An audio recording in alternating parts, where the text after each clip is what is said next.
over to you, Burnley. Come on, Sean Dyche.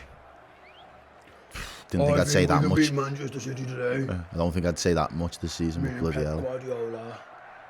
We need to play well. Battle of the Bald Kings. Hey, those type of jokes get you slapped. And the final whistle goes at Anfield, and Liverpool have beaten Watford 2-0. It wasn't easy. It was a tough watch at times. Watford were resolute. Liverpool were a bit sloppy in the final third, but in the end, Diogo Jota's first half header and Fabinho's late penalty mean Liverpool win. Liverpool get a clean sheet, and for a matter of hours and who knows how longer, Liverpool are top of the Premier League table. Back when they played Brentford, they were 14 points behind. Now they are above Manchester City again. Game extra played, we understand that, but that just shows where we're at. And Errol, we said before the game, it'd be nice if it could be easy. It was anything but, and fair play to Watford. They made us work for that. Just winning, you just had to, that's just when you have to win and have to get through. It was a bit scrappy, it was a bit dogged, but I'm relieved it's over, if I'm honest. Yeah, I mean, reflecting on it now, and I know Tony the whistle's literally just gone about a minute ago, but it does remind me of a Liverpool performance when we come back from an international break. It has the hallmarks of that kind of performance, really, in terms of we're not at our fluid best. The forward line's decision making isn't as intuitive as it usually is. The games prior to an international break or a little bit of a down period. But there it is, the Premier League table live in the flesh, 72 points. And this is what we've been waiting for, this moment. So when you see that and after a performance like that, it all becomes fucking worth it. There are 8 games left of the season to be played, Steve. And if the league table finished looking the exact same as it does in 8 games' time as today, being that Wolves game with us, we will be bouncing headed to Anfield in a car somewhere. Like, it would have been an absolutely mental season, but the game today just typified again the lads that can come back. Some of them have been on international duty, been playing with the countries representing, and can come back and just switch on that mentality straight away to be like, we know what's at stake, we know how resolute we're going to be, and a team will always get 1 or 2 chances, but if we can rely on Ali to save us. I think there was another chance that I don't think Ali had the right to save, but he didn't even get it on target, that Pedro one, and then us. That was the difference. Were Liverpool going to be clinical in areas, and could Watford have any clinical edge to them? The answer for Watford was no, but Liverpool did have some level of clinical edge, and that really was the difference between the two teams. And listen, mate, that ultimately, like, when you've got, and also when you've got the best goalie in the world, and you've got 2 great centre halves, 2 of the best on the world as well, it really does help us. Listen, Jürgen and the boys are really pleased with that one. They're going around giving everyone the applause they really deserve it. And Josh Hunt with his 179 super chat. It's time for a Dyche masterclass. Yeah, fingers crossed. Yeah. We'll soon see how that one plays out. It feels significant. It was hard work as well. Don't get me wrong, Liverpool haven't been at the best for a while now.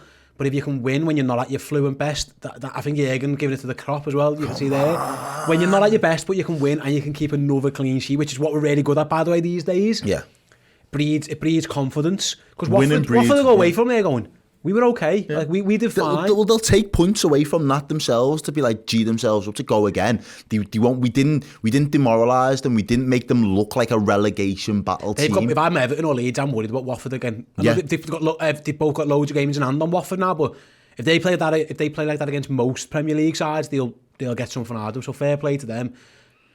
I'll be honest, I'm just relieved that's over, because I didn't expect us to beat them 5-0, because I don't think Hodgson would allow that. I know we beat their Palace team 5-0, but I always throw that lockdown season out almost because mad results happened.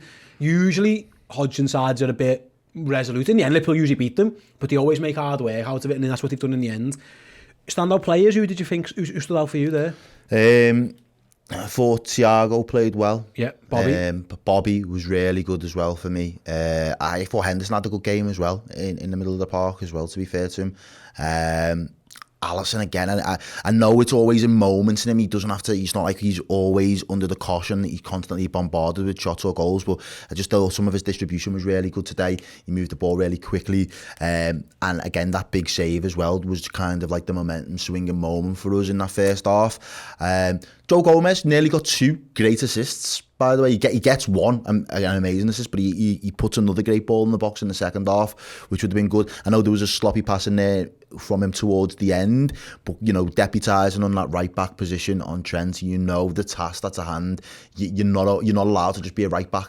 if you're going to come in and deputise for Trent, you're not allowed to just be a right back. You have to be a forward option as well. You have to move the ball forward and you have to try and get balls into the box. And he got 2 exceptional balls into the box that really deserved better end product, in my opinion. Yeah, you're right. He absolutely did. Like, I heard Jürgen reference his press conference. He said, like, you know, everyone's flew home from all over the world, and they have like one session where they can start to try and remind each other before they're all back together. So you can get a bit disjointed. I was impressed by how we defended. Like, I understand they have a couple of half chances, but I'll be honest, if that lad scores that one-on-one against Alisson, I think that's good for him, because it's not the end of the world that someone gets to the Pedro one. He should do better, and Liverpool got themselves into a bit of a mess on that one. But other than that, like, Van Dijk headed everything. Matip got in the way of most things. For the most part, Gomez did well. Robbo didn't have a problem at Dan's end at all. Defensively, we were pretty solid, especially at the back. Bringing Fab on, I think, helped that as well. But that's the thing. If you only have to score one to win, it's a big. It makes things so much easier. When you've got a defensive unit like that, and I think that's the next factor of our team now as well. Teams, again, we've rebuilt that kind of unpenetrable. You can't get through us kind of vein of form, and teams feel like they're beaten before they even kick the ball yet, and then when they do have the chance and they spare it, they're like, that was the moment. Will we get another one in the next 60, 70, 50 minutes in the game? Probably not. So then they start to lose belief that they've got the ability to hurt us, which gives us even more control in midfield. It's about, all right, the decision making up in the final third for us, and our strikers or our forwards, because they're not all strikers, but our forwards being ruthless. There wasn't a ruthless vein to any of them really today. No, and we had 20 shots, Errol, and 3 on target. One of them's a pen, and one's the goal. Like, we didn't test Ben Foster. Like, the one, he makes a good save from Jota. But yeah, I thought the decision making was poor. I thought some of the technique of the shooting was poor. Some of the heading was poor. Liverpool's attacking plays, I don't think, were great. Now Jota still walks away with a goal and winning a penalty, and yet he'll probably walk away thinking, you know what, I wasn't at my best. Mane didn't look amazing when he come on. Salah didn't have a great game. Firmino was good, but I think he was good at the other stuff. It wasn't actually the final third stuff he was great at. He was really good at dropping deep and winning ball and playing around. So that's something to look at, is that we weren't nowhere near as clinical, and that's something that will need to change. Like Manchester City, you'll have to be better than them against. Benfica, you might have to be better than that against. That's something that needs to come in time, I suppose. But again, the flip side is, when you've got your defence like that, you only need to score one. You always back us to get one of them.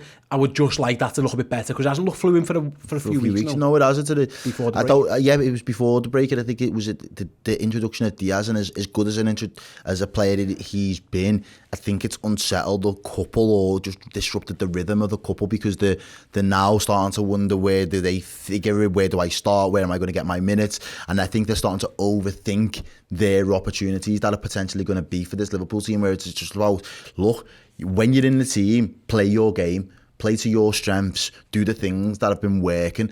Don't try and reinvent the wheel. Like, that's, I feel like he's trying to now play like with a different skill set to than what you've been naturally gifted. Don't stop overcomplicating things, stop overthinking it. Salah, you're always going to have 2-3 men mark you, but what we need you to do is get the ball, move it quick, get yourself into space, we'll play the ball back to you, and just take the ball instinctively in the box and try and find the corner. Don't try and dance your way through 4 and 5s on the edge. Like, you don't need to do that. Our ball, if we move the ball quick enough and clever enough, we will knock the ball around and you'll still end up with it at the end of it to be on the receiving end. Same with Mane. I think he's been the one that, since he's been moved through the middle and got a couple of games there for us, the one thing he's had to adapt in his game has probably been a benefit to his game, in the fact that he's been on the end of things, but he's just been instinctively able to just hit it. He hasn't had to overthink it. Whereas now Jota's not had that space to just run into, but today he was. So they've still got a little bit of figuring out how to play with each other. Maybe that's why we didn't see any of Diaz today. Maybe it was, right, saving for Benfica. Yeah, saving for Benfica. He knows them fairly well. He's got previous with them, but the other lads just kind of see how they can re-assimilate with themselves. I don't think we're a million miles away. It's just about regaining that form of ruthlessness and wanting to all kind of do it for the team now. Like, it doesn't matter. As far as I could say now, if Mo Salah doesn't score another goal between now and the end of the season, I'm not arsed. If we win stuff as a result of it, I'll take it. Do you know what I mean? And I think that's the mentality that these need to kind of get into now. All right, earlier in the season, it is all about stat padding. and doing it for yourself. But now we've got to a point in the season where it's all about the team, it's all about the end results. We've got to win. Just have to win. Right then, guys, just let you know what's coming up on Redmen TV over the next couple of hours then. Shortly after this, Errol will be live with your reaction. So if you head to the Twitter now, there's a post there asking for your thoughts. Do get those. If you are one of our YouTube members, you can use the live chat on that show. If you're one of our club legends, you can also use the Discord chat. Let Errol know your thoughts after that game. A little bit later on, I will be back with the player rating show again on YouTube. Get involved in that one in the live chat. Let me know your thoughts. Vote for your man of the match as well. And then streaming a bit later on Redmen Plus will be the instant match reaction. Me and Errol will go have a quick chill, digest what's happened, have a little look back at the highlights, all that kind of stuff, and then we'll be back with that instant reaction, 20 minutes to 25 minutes, so looking at that game. That will be streaming on Redmen Plus, redmenplus.com. Like I said earlier, very, very early on in the stream as well, don't forget about our live show, May 21st at Hotel Anfield. If you're watching this on the YouTube Live or on the Final Show, do look in the description, the link for tickets is there. If you're listening to this as well on a podcast, then again, head to our socials, you will find the link. Do come and join us. It's us and the Ragamuffins. We're going to have an absolute ball, hopefully celebrating even more success for Liverpool. Errol, we're back with a win. Yeah, here we are. It wasn't easy. Goes on again. It wasn't easy, but Liverpool just about got there in the end. And for a few hours at least, and maybe even longer, Liverpool are currently top of the league. And breathe, I'll see you all later.